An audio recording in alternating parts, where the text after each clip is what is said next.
wabarakatuh. Waalaikumsalam warahmatullahi wabarakatuh. Alhamdulillahirabbil alamin wa bihi nasta'inu ala umuri dunya waddin. Wassalatu wassalamu ala asyrafil anbiya'i wal mursalin wa ala alihi wa sahbihi ajma'in amma ba'du. Puji dan syukur marilah kita panjatkan kehadirat Ilahi Robbi yang mana atas karunia-Nya sehingga kita semua dapat berkumpul untuk melaksanakan acara kajian rutin yang insya Allah akan disampaikan oleh Ayah Firnadi. Untuk itu, mari kita buka acara kajian hari ini dengan membaca basmalah. Bismillahirrahmanirrahim. Baiklah. Pada kajian kali ini, Ayah Firnadi akan menyampaikan nasihat tentang sukses di akhirat tidak harus tenar di dunia. Kepada Ayah Firnadi, waktu dan tempat dipersilahkan. Terima kasih. Assalamualaikum warahmatullahi wabarakatuh. Waalaikumsalam warahmatullahi wabarakatuh. Alhamdulillah wa syukurillah la hawla wa la quwata illa billah. Asyhadu an la ilaha illallah wahdahu la syarikalah wa asyhadu anna Muhammadan abduhu wa rasuluh. Allahumma salli wa sallim ala nabiyyina Muhammadin wa ala alihi wa ashabihi ajma'in. Anak-anakku dan cucu-cucuku yang ayah dan anak sayangi, marilah kita panjatkan puji syukur kehadirat Allah Subhanahu wa Ta'ala, yang mana pada siang hari ini kita masih diberi kesempatan untuk bisa bertemu dan bersilaturahim. Mudah-mudahan Allah senantiasa memberikan bimbingan dan petunjuk kepada kita semua. Amin ya rabbal alamin.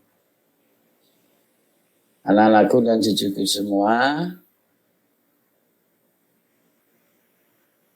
orang hidup di dunia itu biasanya ingin mendapat kedudukan yang terbaik di masyarakatnya. Bahkan tidak menutup kemungkinan karena keinginannya itu dia berusaha dengan sekuat tenaga, bahkan dengan segala cara. Seperti yang kita lihat saat ini, orang ingin menduduki jabatan sampai dia rela mengeluarkan uang berjuta-juta uang, ratusan juta sampai miliaran. Ketika ada pilihan kepala daerah, bupati, gubernur, bahkan presiden, orang rela mengeluarkan berjuta-juta uang sampai miliaran uang hanya untuk menduduki jabatan yang membuat dia terkenal.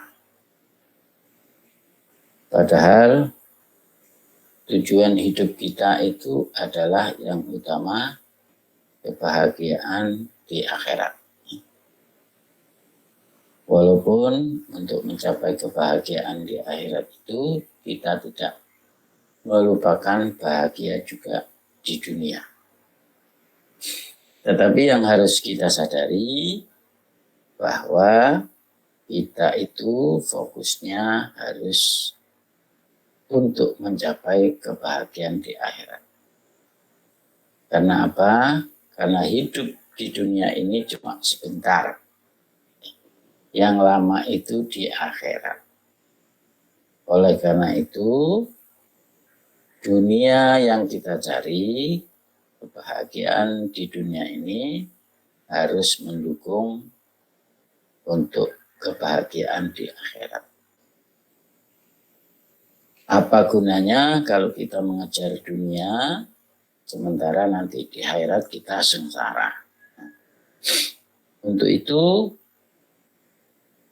saya akan menyampaikan sebuah kisah yang nanti bisa kita ambil pelajaran dari kisah itu. Nah, ada seorang tabi'in namanya Uwais bin Amir.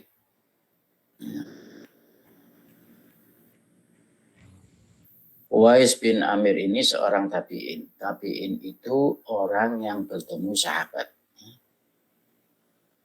Sementara orang yang disebut sahabat itu adalah orang yang bertemu dengan Nabi Muhammad SAW. Kalau tabi'in tidak sempat bertemu dengan Nabi, tapi bertemu dengan sahabat. Sedang sahabat itu yang sempat bertemu dengan Nabi.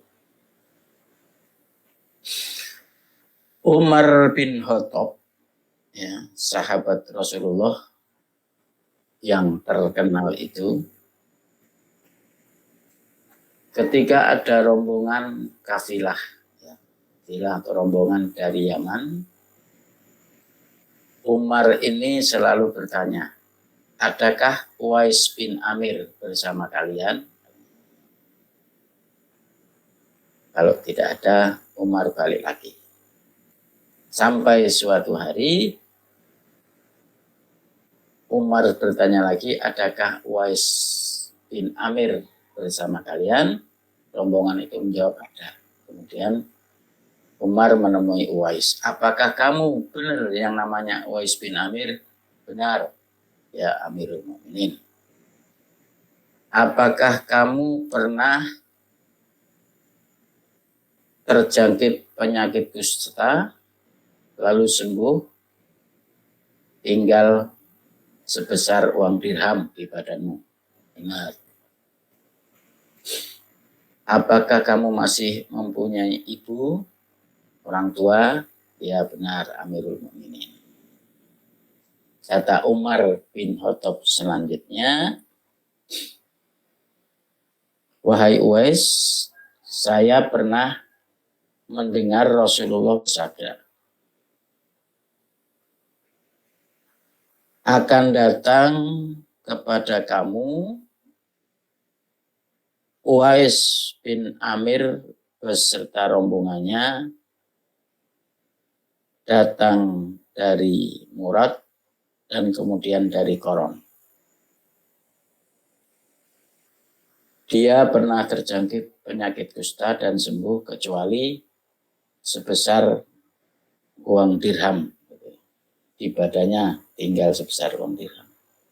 Kemudian dia masih mempunyai ibu, orang tua. Kalau kamu ketemu dengan dia, maka Uwais ini kalau bersumpah atas nama Allah, maka sumpahnya akan dikabulkan oleh Allah.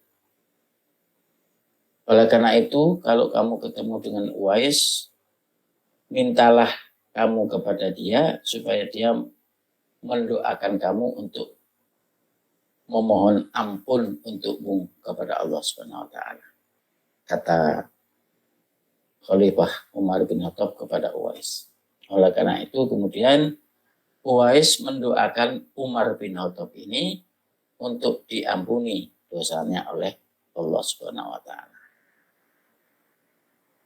Setelah selesai itu, Umar bin Khattab berkata kepada Uwais, Uwais, kamu habis ini mau kemana? Setelah ini mau kemana? Saya mau ke Kufah, ya Amirul Mukminin. Oh, mau ke Kufah. Apa perlu saya buatkan surat khusus kepada gubernur Kufah supaya tahu kedatanganmu? Katanya Uwais, tidak perlu, ya Amirul Mukminin. Saya lebih senang berada bersama rakyat jelata. Saya lebih senang menjadi manusia yang tidak diperhitungkan. Anak-anakku dan cucu-cucuku semua yang ayah dan anak sayangi, pelajaran yang bisa kita ambil dari kisah ini adalah bahwa Uwais ini mendapat tempat yang istimewa di sisi Allah karena Rasulullah sendiri yang mengabarkan kepada Umar dan kaum mukminin bahwa kalau Uwais ini bersumpah atas nama Allah, maka sumpahnya dikabulkan oleh Allah. Kalau beliau Uwais berdoa, maka insya Allah akan dikabulkan oleh Allah. Berarti Uwais ini orang yang istimewa.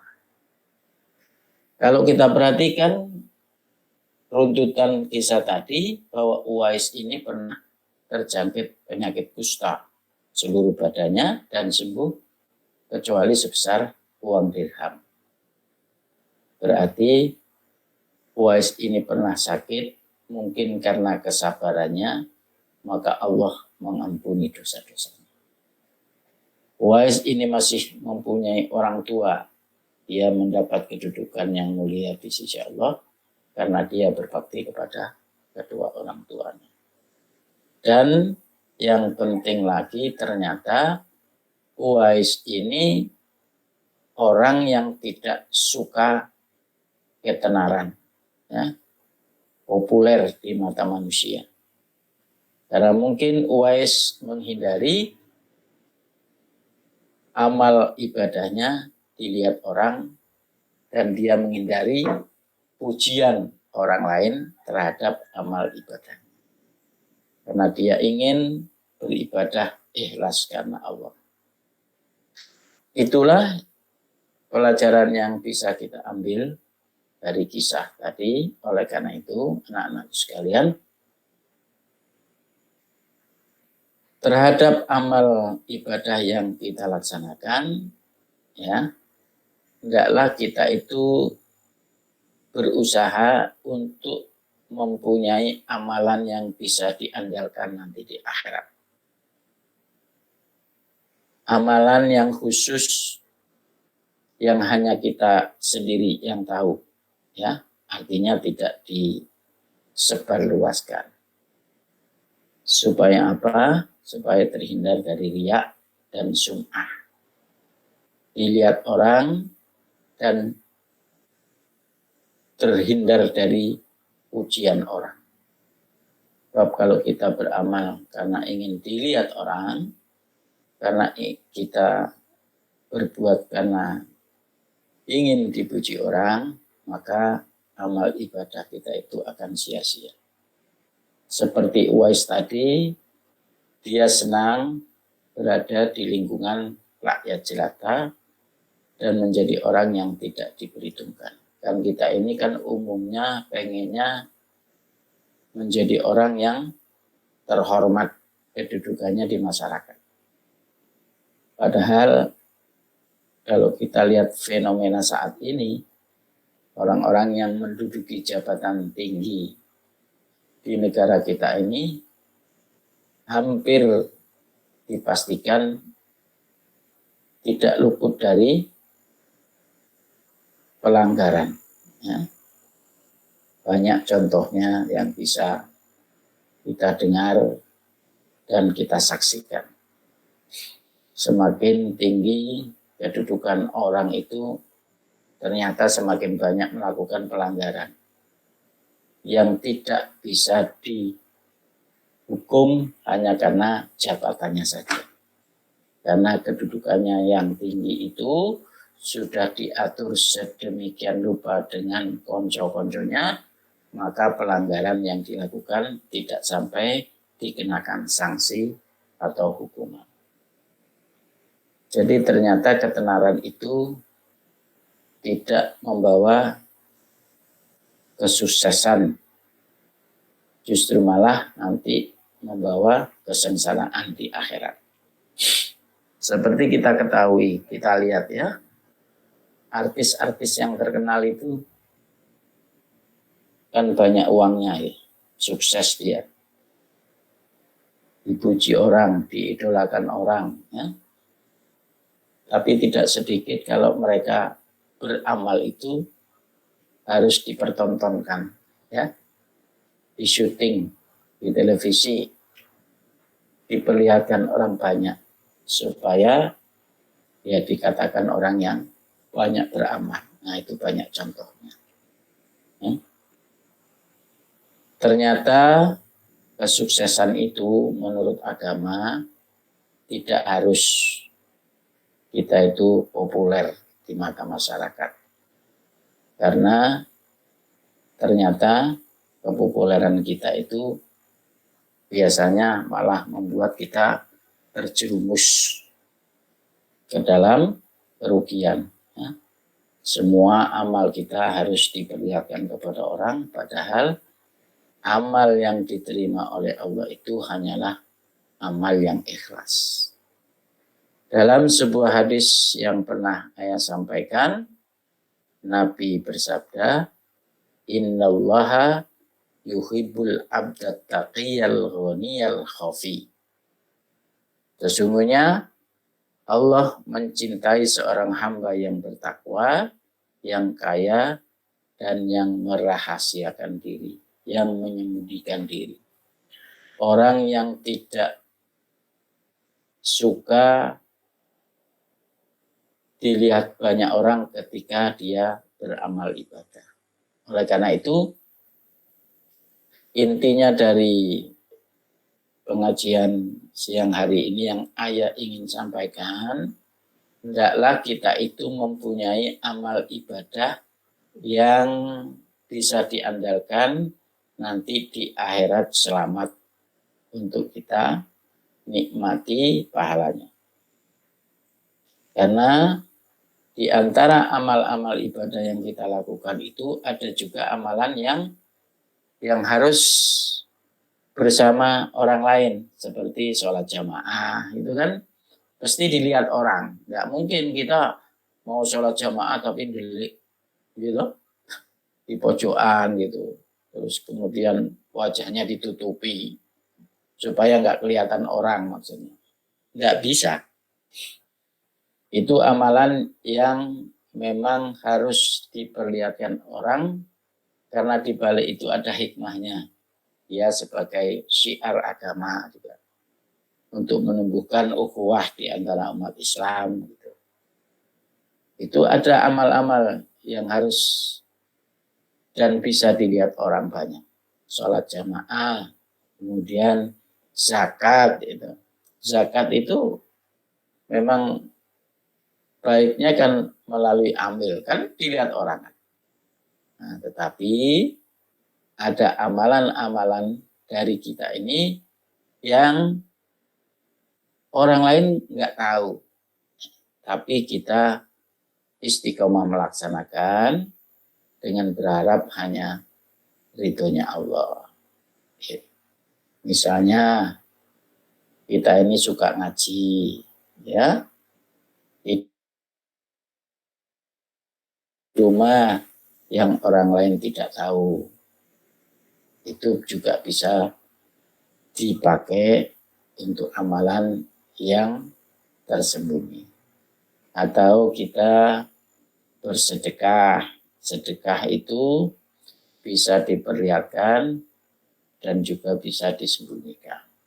Kalau diperlihatkan juga tidak salah, kalau disembunyikan itu lebih baik.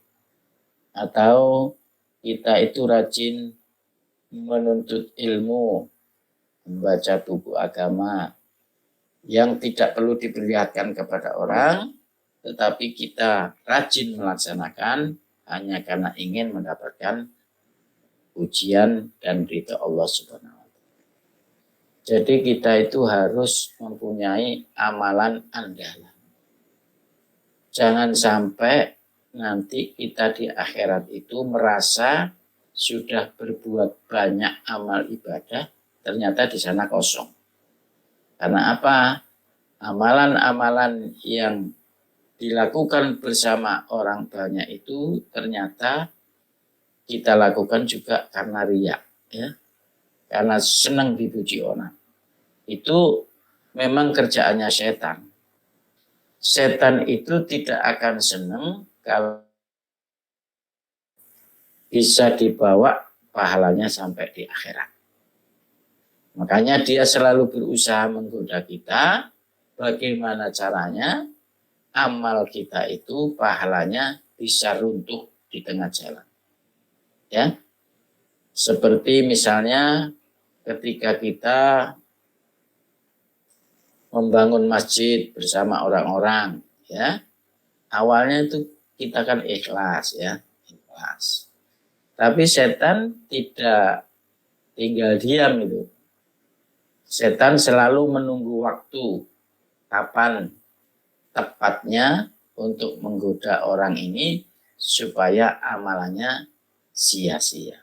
Suatu ketika ada orang yang mengolok-olok dia, mengatakan dia bahwa dia itu nggak pernah ikut cawe-cawe bangun masjid. Wah, karena merasa dia ikut bersusah payah, maka dia muntap, ya. Dia tidak rela dikatakan gitu, sehingga dia mengungkit-ungkit dan mengatakan semua apa yang sudah dilakukan dahulu. Padahal dahulunya dia ikhlas. Tapi karena godaan setan, maka dia mengumbar semua apa yang dilakukannya sehingga bisa jadi amalan itu sia-sia, di tengah jalan hancur lebur. Amalan-amalan yang dilihat orang banyak itu rentan, riskan dengan riak dan sum'ah. Untuk itu kita harus punya amalan yang bisa diandalkan, yang hanya diri kita sendiri yang tahu. Umpamanya setiap Jumat kita itu memberi makan orang miskin, ya. Tidak perlu orang lain tahu, ya. Tahu-tahu kita beli nasi kemudian kita sampaikan kepada orang miskin. Setiap saat, setiap waktu, artinya dalam waktu yang tertentu tapi continue, terus menerus. Seperti kisahnya Abu Bakar. Abu Bakar itu diceritakan ketika habis sholat terus kemudian dia pergi. Hilanglah dari si Umar ini penasaran. Umar bin Khattab. Ini Abu Bakar ini kok setiap kok hilang. Mana dia itu? Dikuntit. Ternyata Abu Bakar ini mendatangi sebuah rumah. Terus kemudian selesai menjalankan amal ibadahnya itu, Abu Bakar keluar. Kemudian Umar kepengen tahu apa yang dilakukan Abu Bakar. Ternyata di situ ada orang tua yang buta. Yang buta, dan ternyata Abu Bakar ini secara rutin memberi makan orang tua yang buta itu. Ini orang lain tidak ada yang tahu. Amalan-amalan yang seperti inilah yang kita maksudkan dengan amalan yang bisa diandalkan nanti di akhirat. Oleh karena itu, kita harus melaksanakan amalan yang boleh dilihat oleh orang banyak karena dia memang wajibnya begitu. Contohnya sholat wajib berjamaah. Dan juga kita harus menjaga amalan-amalan yang sunnah, yang sebetulnya sunnah itu mengajarkan kita untuk merahasiakan. Contohnya sholat lail, ya, qiyamul lail itu kan sebetulnya sholat sunnah yang mestinya harus dirahasiakan, tidak perlu disebar-sebarkan, karena dia waktunya ketika orang lain sedang tidur. Dilengkapi juga dengan istighfar dikala selesai qiyamul lail, karena istighfar yang mustajab itu malam sebelum subuh, ya, tengah malam. Katanya syairan itu zikir wengi ingkang suwe, itu maksudnya ya beristighfar wastaghfirun bil ashar, ya. Beristighfar di tengah malam sampai waktu sebelum subuh.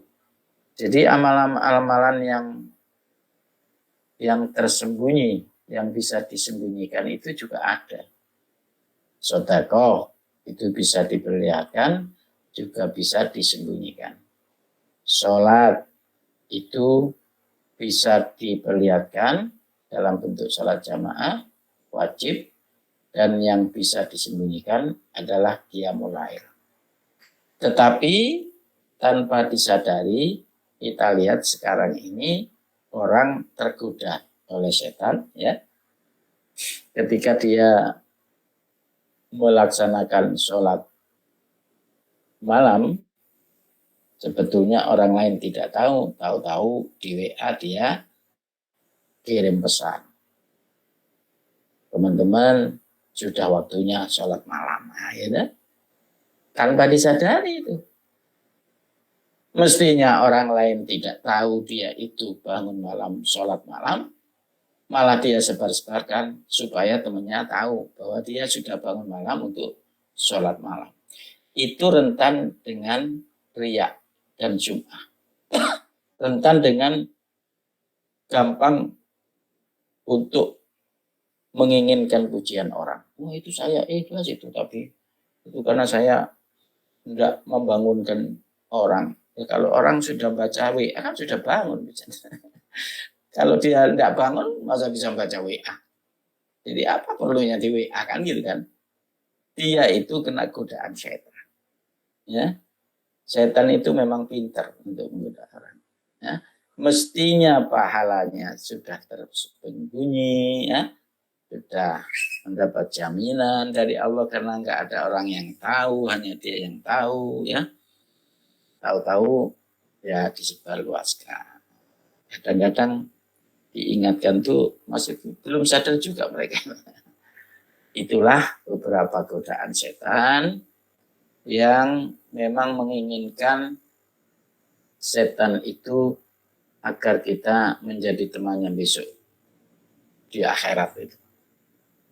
Oleh karena itu dia berusaha untuk menghapuskan pahala orang-orang mukmin dengan cara menggoda dengan segelap kemampuan, ya, apalagi melalui medsos yang sekarang ini menjadi kebutuhan kita bersama. Demikian anak-anakku sekalian, oleh karena itu kita itu jangan berkecil hati, artinya kita tidak perlu populer di masyarakat, kita tidak perlu tenar di masyarakat.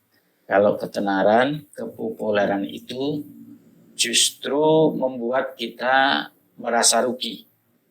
Ya. Rugi nanti di akhirat, karena apa yang kita lakukan ternyata hanya mengharap pujian dari orang-orang yang mengagumi kita. Di sebaliknya, hendaklah kita sadari bahwa amal itu yang diterima Allah adalah amal yang ikhlas karena Allah Ta'ala. Kalau kita ingin sukses, raihlah ketenaran di langit. Nah, caranya bagaimana? Caranya dengan menyenangi, rajin ke majelis taklim, ya, ke pengajian. Karena orang yang berada di majelis taklim, yang niatnya untuk menuntut ilmu, itu Allah membanggakan mereka di hadapan para malaikatnya. Nah, ya kan berarti kan ditenarkan, dipopulerkan di langit di hadapan para malaikat. Dan malaikat sendiri terhadap orang-orang yang menuntut ilmu, yang hadir di pengajian, di majelis taklim, dia itu mengepakkan sayapnya seolah-olah ingin bergembira menyambut orang-orang yang menuntut ilmu.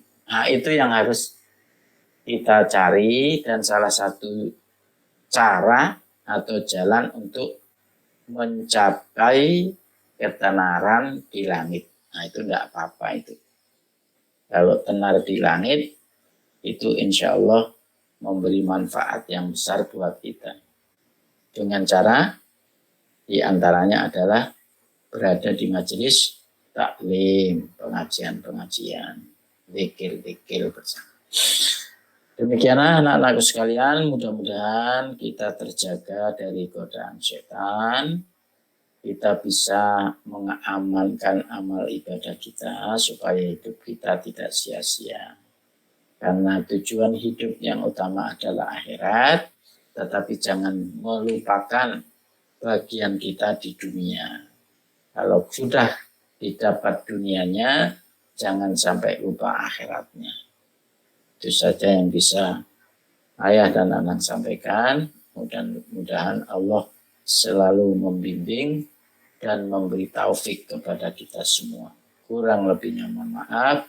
Assalamualaikum warahmatullahi wabarakatuh. Waalaikumsalam warahmatullahi wabarakatuh. Terima kasih kepada Ayah Firnadi yang telah menyampaikan nasihat tentang sukses di akhirat, tidak harus tenar di dunia. Demikian rangkaian kegiatan kajian pada siang hari ini. Semoga bermanfaat untuk kita semua. Mari kita tutup kajian siang hari ini dengan membaca Alhamdulillah dan doa kafaratul majid. Alhamdulillahirabbil alamin. Subhanallah. Ya, asyhadu an la ilaha illallah, astaghfirullah wa atubu ilaik. Sekian dari saya, kurang dan lebihnya saya mohon maaf. Wassalamualaikum warahmatullahi wabarakatuh. Waalaikumsalam warahmatullahi wabarakatuh.